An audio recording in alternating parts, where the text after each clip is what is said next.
What's up guys, Kevin Cage here with another XRP update. I hope you enjoyed yesterday's video, and yet again we see exactly what we are looking for. XRP got to jump up to the 73-cent mark. We're going to draw a Fibonacci retracement swing high right here to the low. We're right at the 382. Now of course we can move it up to see how we'd be looking at the most recent all-time high, and we're still below the 236. And now I'm going to show you a quick video clip from yesterday, just 20 seconds. And then I'm going to show you something else using RSI. I don't care about price. I don't care if it's worth a penny. I don't care if it's worth $100. All we care about is the percent on our money, the ROI. As we can see in the far right, API3 is up 30% today, finally waking up. And I was expecting this because why? Well, we have a variety of other assets showing us signs of life, and that's what we are looking for. Per DAG, even waking up since its bottom wick, DAG is pumped almost 200%. And XRP is still below the 236. So does this mean that DAG is ahead? Next up is API3 showing signs of life, and then XRP will get this move up. And that video of the XRP price chart was when XRP was at 64 cents. And now back to the XRP price chart, looking at API3 and Constellation. Notice DAG on the far left did in fact have multiple golden crosses between the 8, 21, and 34. These are Fibonacci numbers.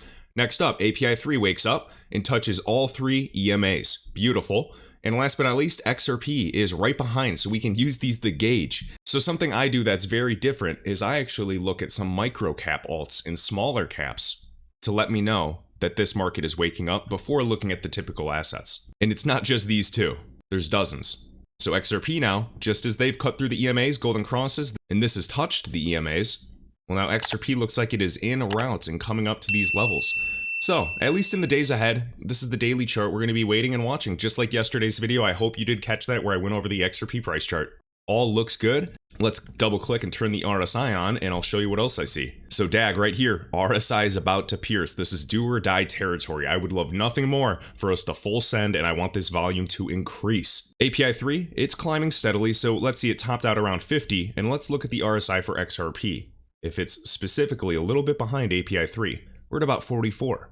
So let's get that push. Notice DAG is in front, API3 is getting that little push, and then XRP.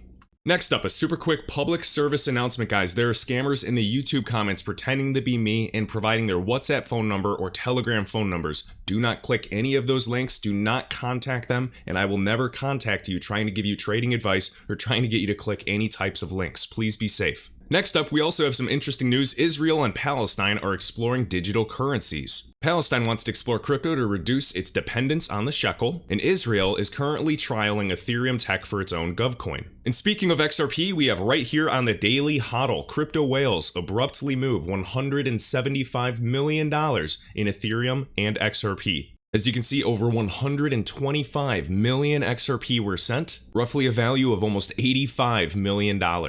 Unknown wallet to unknown wallet, you can click here on Whale Alert and see for yourself. Also, I wanted to share this commentary by Elon Trades. You've been eyeing an asset that's down.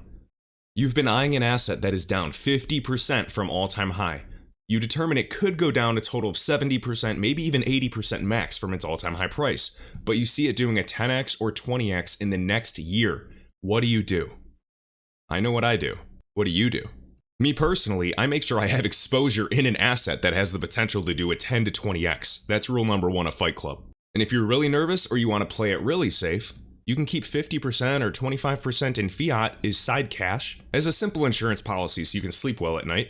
And if those crashes come, if it does crash a total of 70%, 80%, 90%, guess what you can do? You can then begin dollar cost averaging and setting lower entries if they do come.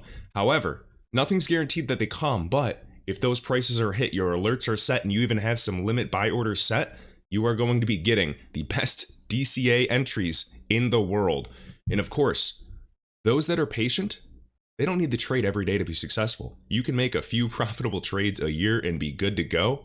So just some food for thought. Because if you can catch something when it crashes 80% and you catch it with a limit buy and you strategically had that region to start entering trades, you're reducing the risk massively and increasing the earning potential tenfold. Or you could just wait a few months or maybe even a year for another 70 to 90% crash that we typically see in the cryptocurrency market before you ape into it.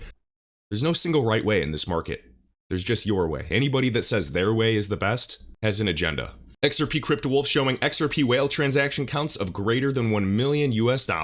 Next up, we have a quick explanation by Flare Finance, the difference between an F asset and a Y asset. F assets are fully trustless, non-custodial assets that are created by the main network, Flare Networks.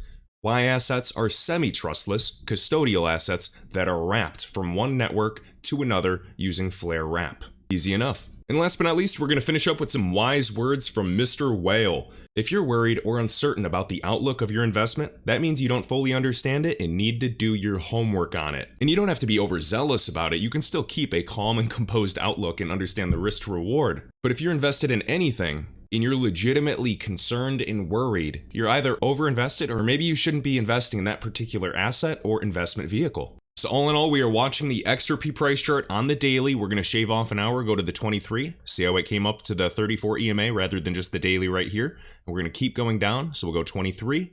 We're watching this. We want the golden crosses to occur on the higher time frames, and the lower time frames are just giving us insight. So now we're going to go to the 12 hour. Okay, starting to cut up right there. We want these two to cross, the orange and the purple. So this is the 8 cutting through the 21. So when a smaller time frame, such as the 8, cuts through a larger time frame moving average, like the 21, that is called a golden cross. If it's a smaller time frame like the 8 right there, and I'll zoom in for a bit. Let's do this. See this 8 right here, cutting through the purple?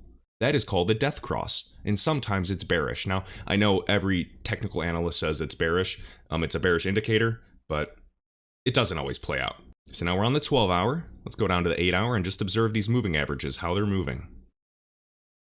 See, now we have the golden cross right there forming. Let's see if we can get another one. We're gonna go to the 4 hour, and beautiful. So we've had this golden cross, and now we have this next golden cross, the 21 and the 34. So the purple and the red forming. And we're just observing that. Let's go to the 2 hour for fun and see how we completed that golden cross. So 4 hour is essentially completing. We're going to be watching. We want this 8 hour to come. And the only way this completes is if they keep moving up. So we want this to get passed through that 382 retracement that we show. And the 382 retracement is one of the most common, easiest levels to reach. I'm going to go to my watch list, and in the top right, I don't know if you can see it because my logo blocks it, but we have S&T up 53%, DEC up 40%, PO up 27%, VeChain is up 17%. So we are just watching this market awaken. But anyways, I sincerely appreciate all of you that have stuck with me thus far, and I will catch you in the next one.